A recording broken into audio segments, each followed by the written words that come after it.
এই কাহিনী মানুষের ওপর এলিয়ানের এক্সপেরিমেন্ট, যেখানে এলিয়ান একটি মেয়েকে অন্য প্ল্যানেটে নিয়ে গিয়ে এক সুড়ঙ্গের মধ্যে ছেড়ে দেয়, আর এটা দেখার জন্য যে মানুষ নিজের বুদ্ধিকে কিভাবে কাজে লাগায়। মিয়েন্ডার। এই গল্পের শুরুতে আমাদের এক লিসা নামের একটি মেয়েকে দেখা যায়, যে এক সুনসান সড়কে এক ব্রিজের নিচে আছে। আসলে কিছুদিন আগে ওর মেয়ের মৃত্যু হয়ে গেছে, এজন্য ওর মনের মধ্যে বাঁচার কোনো ইচ্ছাই নেই। ও অনেকক্ষণ ধরে এই সুনসান ব্রিজের নিচে শুয়ে আছে। ওর চোখে জল আসে, ও অনেক দুঃখের মধ্যে আছে। আর তখনই এটা দিয়ে এক গাড়ি পেরিয়ে যায়, যে গাড়িতে অ্যাডাম নামের একটি লোক আছে। ও লিসাকে লিফট অফার করে, যদিও লিসা প্রথমে অনেক কনফিউজড হয়, কিন্তু পরে ওর লিফটকে অ্যাকসেপ্ট করে নেয়। আর এখন যখন এরা দুজনে গাড়িতে আগে যাচ্ছিল, তখন এদের রেডিওতে এক নিউজ আসে, যেখানে একটি লোকের ব্যাপারে বলা হয় যে 2 লোককে মেরে দিয়েছে। ওর হাতে এক ট্যাটুও আছে, যেখানে ক্রস করা আছে। তখনই লিসা অ্যাডামের হাতে দেখে ওর হাতেও ওই ধরনের ট্যাটু আছে, আর ও বুঝে যায় যে ওই হত্যাকারী। এরপর অ্যাডাম গাড়িতে খুব জোর ব্রেক লাগায়। লিসার হেড ড্যাশবোর্ডে লাগে, যার ফলে ও বেহুশ হয়ে যায়।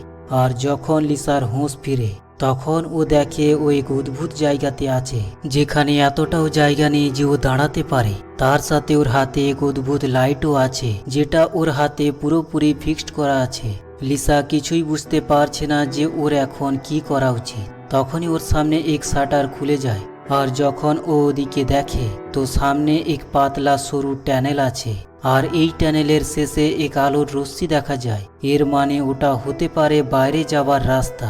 লিসা ওই পাতলা ট্যানেলের মধ্যে চলে যায়, আর তখনই যে শাটার খুলেছিল ওটা আপনা আপনি বন্ধ হয়ে যায়। কিন্তু লিসার ভরসা হয় যে ও আগের দিকে বেরিয়ে যাবে। কিন্তু পরের বার ও দেখে যে ওই ট্যানেলে যাওয়ার রাস্তার মধ্যে আরও এক স্লাইডার বন্ধ হয়ে যায়, আর এখন এখানে পুরোপুরি অন্ধকার হয়ে যায়। কিন্তু ওর কাছে লাইটের একই সোর্স আছে, যেটা ওর হাতে বাঁধা হয়ে আছে।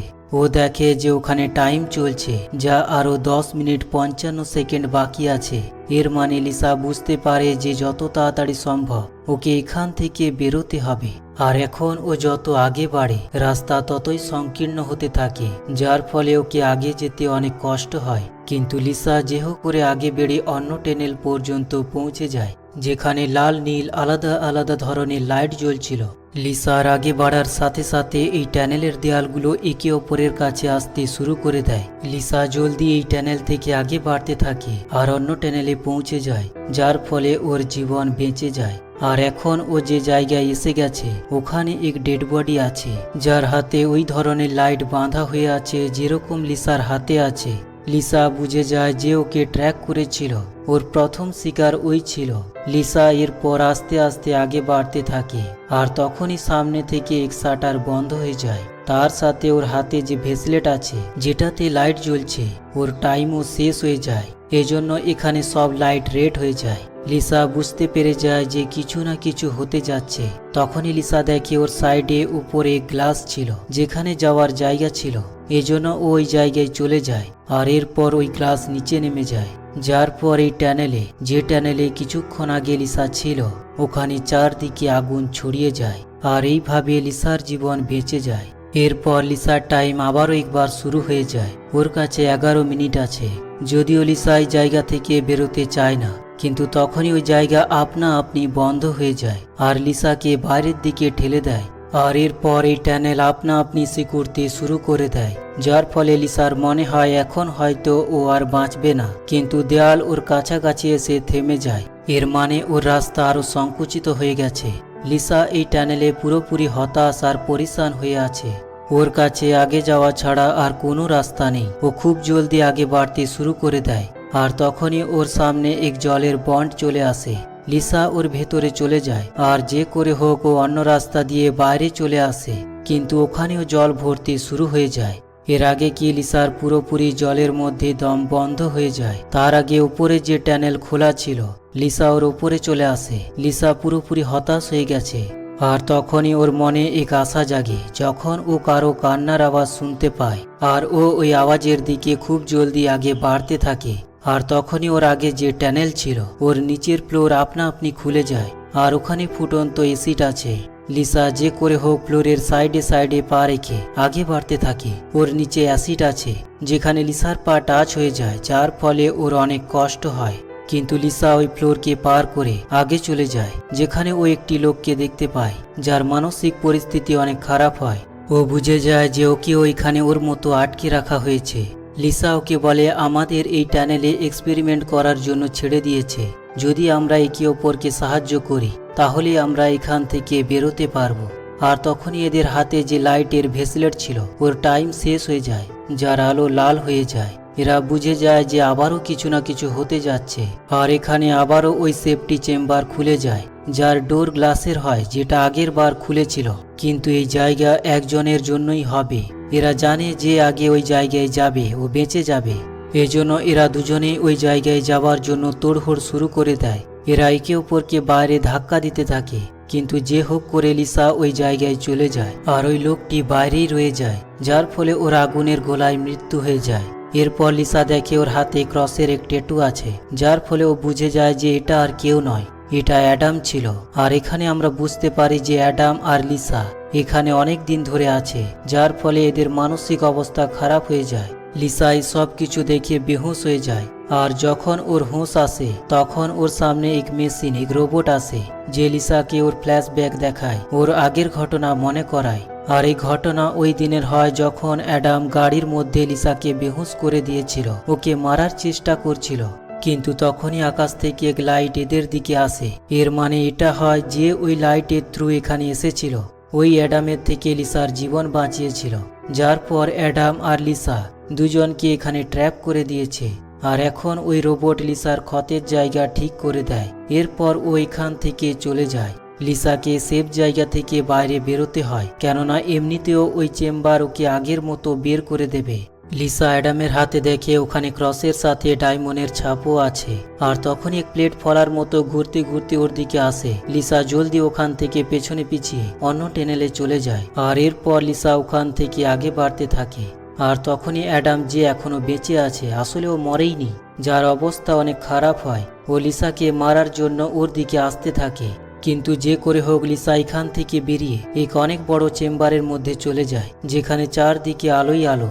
লিসা এখানে দেখে ওর সাইডে যে ওয়াল আছে ওটা আসলে স্ক্রিন হয়, ওখানে ভিডিও চলছে। আর এই ভিডিও লিসার ছোটবেলার হয়, যেটা ওর মনের মধ্যে আছে, ওর মেমোরিতে সেভ আছে।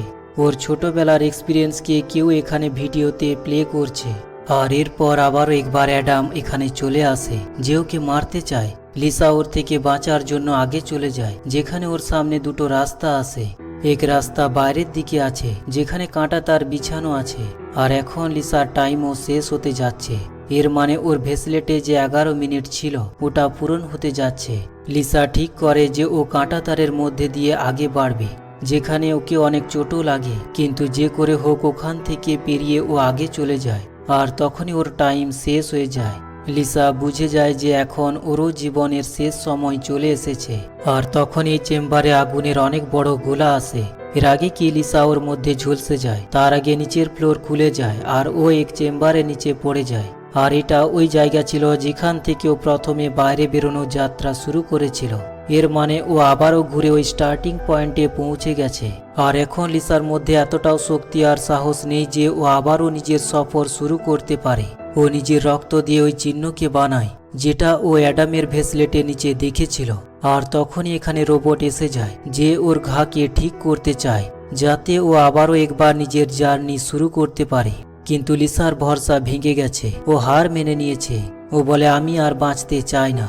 রোবট ওর এই ইচ্ছাকে পূরণ করতে যাচ্ছিল, ওকে মারতেই যাচ্ছিল। তখনই লিসা ওই সিম্বলকে দেখে, যেটা ও দেয়ালের ওপর বানিয়েছিল।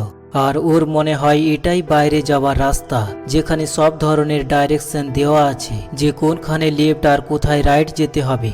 লিসা ঠিক করে যে ও আবারও একবার এখান থেকে বাইরে বেরোনোর চেষ্টা করবে। রোবট ওর ঘায়ের জায়গা ঠিক করে দেয়। লিসা এখন জানে যে কোথায় কি হবে। ও অনেক বাহাদুরির সাথে আগে বাড়ে। আর যখন ওই জায়গায় পৌঁছে যায় যেখানে অ্যাসিড আছে, তখন ও সবার আগে ওই ভেসলেটকে গলায়, যেটা ওর হাতে লাগানো আছে। আর যখন ওর ভেসলেট গলে যায়, ও দেখে ওর হাতেও ওই ধরনের চিহ্ন আছে। আর এখন লিসা খুব জলদি আগে বাড়তে শুরু করে দেয়, কিন্তু আবারও একবার অ্যাডাম চলে আসে। আসলে অ্যাডাম ওর পিছু করছে। লিসা নিজের বুদ্ধি লাগিয়ে ওর কাছে যে ভেসলেট ছিল ওটা অন্য ট্যানেলে ছেড়ে দেয়, যার পর অ্যাডাম ওই ভেসলেটের লাইটের পিছু করে অন্য ট্যানেলে পৌঁছে যায়। আর এদিকে লিসা যখন আগে যায় তো ও এক অদ্ভুত জিনিস দেখে, যেটা এক ধরনের টিস্যুর বানানো ওয়াল ছিল। যখন ওর ভেতরে যায় তখন ও বুঝতে পারে যে এই টিস্যুর ওয়ালের বাইরে এক অদ্ভুত অদ্ভুত ধরনের ক্রিয়েচার আছে। এখানে লিসা বুঝতে পারে যে যখন অ্যাডাম ওকে মারতে যাচ্ছিল আর আকাশ থেকে এক লাইট এসে এদের দিকে এসেছিল, তো ওটা এলিয়ান শিপ ছিল। আর এরা সব এলিয়ান, এরা সবাই অ্যাডাম আর ওকে ফাঁসিয়েছে। আর এখন ও এদের ভয় পায় না, বরং ওদের সাথে কথা বলার চেষ্টা করে। আর তখনই ও নিজের ভেসলেট এখানে দেখতে পায়, যেটা ও অ্যাডামকে ডাইভার্ট করার জন্য অন্য ট্যানেলে ছেড়ে দিয়েছিল। আর এখন যেহেতু এখানে ভেসলেট আছে সেজন্য অ্যাডামও এখানে চলে আসবে। আর অ্যাডাম এখানে চলেও আসে। লিসা ওর থেকে বাঁচার জন্য এখান থেকে পালানোর চেষ্টা করে, কিন্তু ওর ভেসলেটের ওর লাইটের টাইম শেষ হয়ে যায়।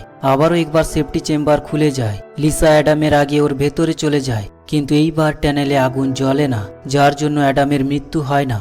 আর এরপর যখন গ্লাসের শাটার খুলে তো লিসার উপর অ্যাডাম অ্যাটাক করে দেয়, কিন্তু লিসা ওকে শেষ করে দেয়। এমনিতেও অ্যাডাম অনেক আহত ছিল। লিসার কাছে এখন বাইরে যাওয়ার অনেক সময় আছে। ওর কাছে শেষ ট্যানেল আছে যেটা ওকে পার করতে হবে। আর তখনই ও নিজের মেয়ের আওয়াজ শুনতে পায়, যার মৃত্যু হয়ে গেছে। আর পরের বার ও সামনে এসে যায়। ওর মেয়ে ওকে বলে, চলো তুমিও আমার সাথে চলো। কিন্তু লিসা এত কিছু সহ্য করার পর ও বুঝে গেছে যে জীবন কতই কঠিন আর নিষ্ঠুর হোক না কেন, জীবন আপনাকে যতই মারতে চাক না কেন, কিন্তু প্রতিটি মানুষের দায়িত্ব এটাই যে ও বাঁচে। আর লিসাও এখন বাঁচতে চায়। আর এরপর ও বাইরের রাস্তার দিকে এগিয়ে যায়। আসলে ও একসেপ্ট করে নিয়েছে যে ওর মেয়ে এই পৃথিবীতে নেই। আর এখন ওকে শেষ ট্যানেল পার করতে হবে, যেটা অনেক বিপজ্জনক। ওর আগে 3 প্লেট আছে যেগুলো উপর নিচে হচ্ছে, যেগুলো অনেক ধারালো হয়। সবার আগে যে প্লেট আছে ওটা 4 সেকেন্ডে নিচে আসে, ওর পরেরটা 3 সেকেন্ডে, আর সবার লাস্ট ওটা 2 সেকেন্ডে নিচে আসে। লিসা যে হোক করে ওই দুটো প্লেট পার হয়ে যায়, কিন্তু 3 নম্বরে যে প্লেট আছে ওটা মাত্র 2 সেকেন্ডে নিচে আসে। লিসা এটাও পার হয়ে যায়, কিন্তু পেরোনোর সময় ধারালো প্লেটে ওর পা জখম হয়ে যায়। আর এখন ওর সামনে খোলা আকাশ, কিন্তু যখন ও ট্যানেল থেকে বাইরে বেরোনোর জন্য হাত বাড়ায় তো এটা এক স্ক্রিন হয়। এর মানে ওটা বাইরের এক ভিডিও চলছে, বাইরে যাবার রাস্তা এটা নয়। এখন এখানে ওর মনের ইচ্ছা শক্তিও হেরে গেছে, কিন্তু ও নিজে নিজেকে বলে, ভালোই আমি এখান থেকে বাইরে বেরোতে পারিনি, কিন্তু আমি চেষ্টা করেছি, যেটাতে আমি সফলও হয়েছি। এটাতে ওর মনে সন্তুষ্ট হয়। তখনই ওর চোখের সামনে অনেক আলোর রশ্মি এসে যায়, ওর শরীর হাওয়াতে ভাসতে থাকে, যার ফলে ও বেহুঁশ হয়ে যায়। আর যখন ওর হোঁশ আসে তখন ও এক ঝর্ণার পাশে ছিল। ওর বডিতে কোনো ঘা ছিল না, ওর সামনে ওর মেয়েও ছিল। লিসা ওর মেয়েকে জিজ্ঞেস করে, আমি কি মারা গেছি? ওর মেয়ে বলে, অনেকবার, কিন্তু এখন তুমি সেভ আছো। লিসা বলে, এখন আমার কি করা উচিত? ওর মেয়ে বলে, এখন তোমাকে বাঁচতে হবে। আর তখনই আমাদের ওই জায়গাকে দেখানো হয়, যেটা খুব সুন্দর জায়গা, যেখানে লিসা নিজের মেয়ের সাথে আছে। এটা দেখে পুরো বোঝা যাচ্ছে যে এটা পৃথিবী নয়, বরং এটা অন্য কোনো গ্রহ, যেখানে সবকিছুই খুব সুন্দর। আর এখন লিসাকে নিজের মেয়ের সাথে এখানে বাঁচতে হবে। এটা এক সাইকোলজিক্যাল কাহিনী ছিল, যেখানে আমাদের শেখায় জীবন অনেক সংঘর্ষে ভরে থাকে। আপনার জীবনে যতই সংঘর্ষ আসুক না কেন, আপনাকে সব সময় আগে বেড়েই চলা উচিত। ভালোই ওতে আপনি ফেল হো আর পাস, এতে কিছুই যায় আসে না। যেখানে লিসা প্রথম চেষ্টাতে পুরোপুরি ফেল হয়ে যায় আর ও আশা ছেড়ে দেয়, কিন্তু তবুও ও আবারও চেষ্টা করে। আর ও দ্বিতীয় চেষ্টাতে শেষ পর্যন্ত পৌঁছানোর পরেও ওর মনে হয় যে এখানে পৌঁছেও ও অন্তিম পর্যন্ত পৌঁছতে পারেনি। কিন্তু ও এটাতে খুশি হয়, কেননা ও যেটা করতে চেয়েছে ওটা ও করেছে। আমাদের জীবনও এরকম হয়, আমরা যেটা পেতে চাই আর যদি ওটা পেয়ে যায়, ওই জিনিসটা পাওয়াতে আমাদের এতটা খুশি হয় না যতটা আমাদের এটাতে হয়, যেটা আমি করতে চেয়েছি ওটা আমি করেছি। আমরা নিজেদের টার্গেটকে পূরণ করেছি। তার সাথে অ্যাডাম যে লিসার ভয় ছিল, ওই রকম আমাদের জীবনেও অনেক রকমের ভয় আছে। আমাদের ওর থেকে পালানো উচিত নয়, বরং ওর সাথে লড়াই করা উচিত, যেভাবে লিসা শেষ পর্যন্ত করতে পেরেছিল, অ্যাডামের বিনাশ করে দিয়েছিল।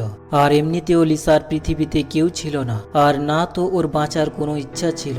কিন্তু এখন ও অন্য জগতে নিজের মেয়ের সাথে থাকতে পারবে। তো এটা ছিল সাইকোলজিক্যাল মুভি মিয়েন্ডারের কাহিনী। এই মুভি রিলিজ হয়েছিল 2020-তে আর এর IMDb রেটিং 5.4। আপনাদের এই ধরনের কাহিনী যদি পছন্দ হয়ে থাকে তাহলে উপরে দেওয়া সাজেশন ভিডিওটি দেখতে পারেন।